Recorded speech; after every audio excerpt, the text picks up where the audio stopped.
Hey guys, কেমন আছেন আপনারা সবাই? আশা করি নিশ্চয়ই ভালো। আরও একটু ভালো করে দিতে হাজির হয়েছে চমৎকার একটি টিউটোরিয়াল নিয়ে। যেহেতু ভিডিওটি খুবই এক্সাইটিং হতে যাচ্ছে, সেহেতু কোথাও যাবেন না, দেখতে থাকুন খুবই মনোযোগ সহকারে এবং শেষ পর্যন্ত দেখুন। তো আমার স্ক্রিন তো পাচ্ছেন, আমার যে ফটোশপ সফটওয়্যারটি আছে সেটি ওপেন করে আমি একটি ইমেজ ওপেন করে রেখেছি। ইমেজটাতে যেটা আছে সেটা হচ্ছে একটি বাঘের সামনে একটি নেট আছে। আমরা আগে থেকেই বলে রেখেছি যে চমৎকার হতে যাচ্ছে ভিডিওটি। আমরা যে কাজটি করবো সেটা হচ্ছে এই বাঘের সামনে থেকে নেটটাকে আমরা সরিয়ে দেবো। কাজেই যতটুকু সহজ মনে হচ্ছে আসলে কিন্তু ততটুকু সহজ না, আবার যতটুকু কঠিন মনে করছেন কাজটা কিন্তু খুবই কঠিন না। আর যদি সেই খুব সহজ কাজটা খুব সহজে করতে চান তাহলে দেখতেই হবে ভিডিওটি। তাহলে চলুন শুরু করতে যাক। সর্বপ্রথম আমি যেটা করবো সেটা হচ্ছে আমাদের যে লেয়ার বক্সে চলে যাব, লেয়ার বক্সে গিয়ে কন্ট্রোল জে প্রেস করে একটা নতুন লেয়ার নিয়ে নিব।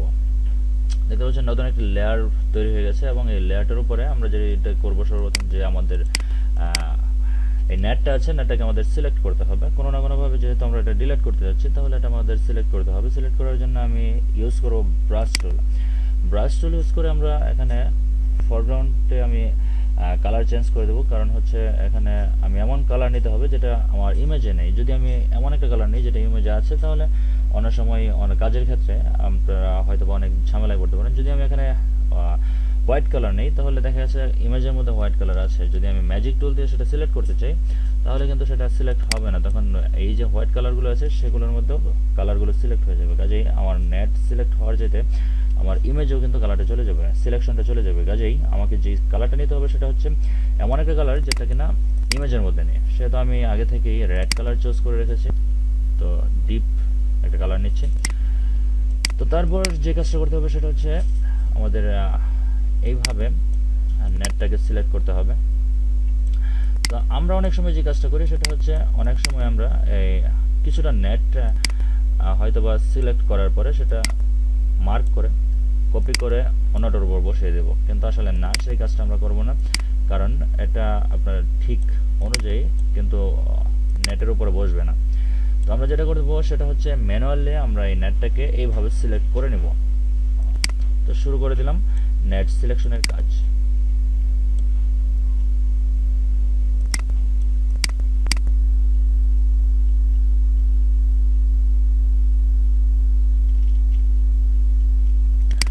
তো গাইস, আপনারা দেখতে পাচ্ছেন আমাদের মার্কিংয়ের কাজ কিন্তু শেষ। তো এখন আমরা যেটা করবো সেটা হচ্ছে এখান থেকে ম্যাজিক টুল নেব। ম্যাজিক টুল নিয়ে পুরো মার্কিংটাকে সিলেক্ট করব। তো সিলেক্ট করার পরে আমাদের এই যে পুরাতন নতুন লেয়ারটা সেটার কাজ কিন্তু আমাদের শেষ। তো এই লেয়ারটাকে আমরা অফ করে দেব। অফ করে দিয়ে ব্যাকগ্রাউন্ড লেয়ারটাকে সিলেক্ট করব, তারপর চলে যাব এডিট অপশন, এডিট অপশনে ফিল। তো ফিল ইউজ অপশনে গিয়ে কন্ট্রাস্ট অ্যাওয়্যার অপশনটি সিলেক্ট করব, তারপর অপাসিটি 100%, মোড লাইটার কালার, তারপর ওকে করে দেব।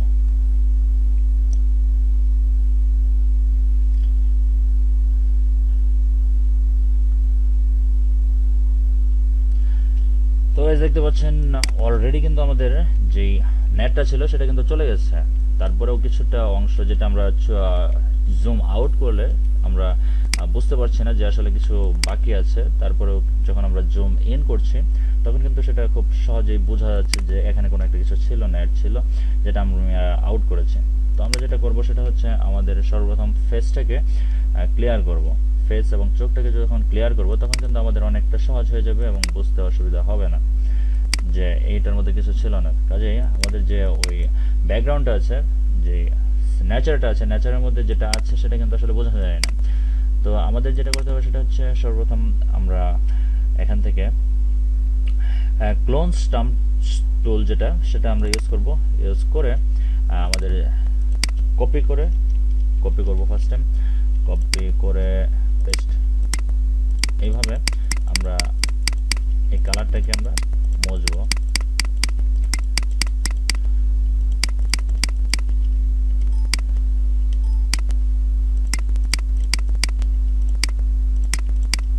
এই কাজটা খুব সতর্কতার সাথে করতে হবে, কারণ হচ্ছে যদি আপনার খুব কোনোভাবে মিস হয়ে যায় তাহলে কিন্তু এটা বোঝা যাবে।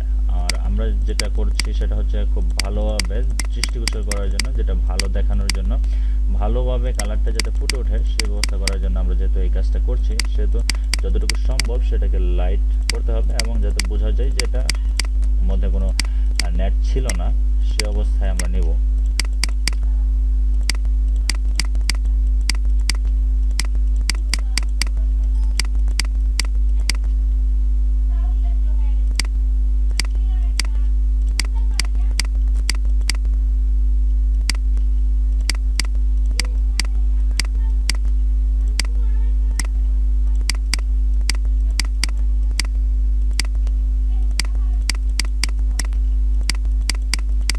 কাজটা খুব সতর্কতার সাথে করতে হবে, কেননা এটা যদি থেকে থাকে তাহলে থেকে যায় তাহলে কিন্তু এটা কোনো আমাদের যে এডিটটা কিন্তু কোনো কাজেই আসবে না এবং ছবি দেখতে ভালো লাগবে না। আর যদি দেখতে ভালো না লাগে তাহলে তো পুরো পরিশ্রমটাই বৃথা।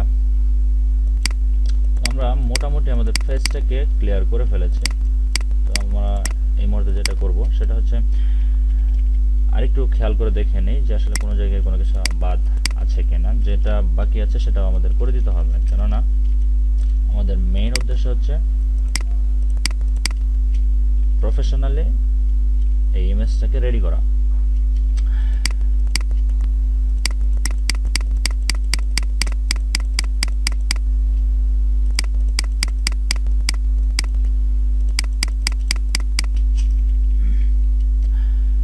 তো গাইস এখন যেটা আমরা করব সেটা হচ্ছে আমাদের ফেসটা কিন্তু অলরেডি ক্লিয়ার হয়ে গেছে। তো বাকি যেই কাজটা সেটা আমরা করব না, কেননা সেটা আমাদের লাগবে না। আমাদের ফেসটা যদি ক্লিয়ার থাকে তাহলে বাকিটা আমাদের চোখে ভাসবে না। তো তারপরে আমরা চলে যাব ফিল্টার অপশনে।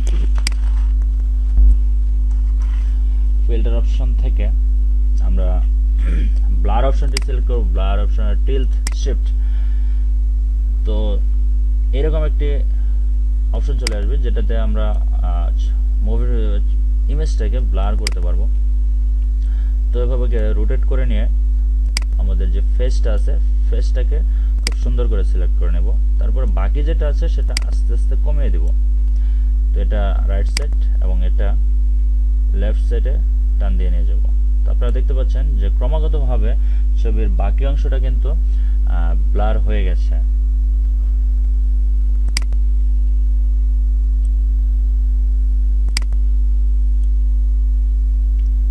এন্টার করে দিলাম। তো এখন আমাদের যেটা করতে হবে সেটা হচ্ছে ছবিটাকে আরেকটু লাইটফুল করতে হবে। লাইটফুল করার জন্য আমরা যেটা করব সেটা হচ্ছে নতুন একটি লেয়ার নিয়ে নিব, কন্ট্রোল জে প্রেস করে।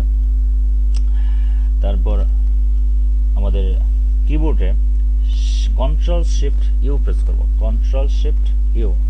তো দেখতে পাচ্ছেন ইমেজটা খুব সাদা কালো হয়ে গেছে। সাদা কালো হয়ে যাওয়ার পরে আবার চলে যাব ফিল্টার অপশনে। ফিল্টার অপশনে কনভার্ট ফর স্মার্ট ফিল্টার এই অপশনটি সিলেক্ট করব।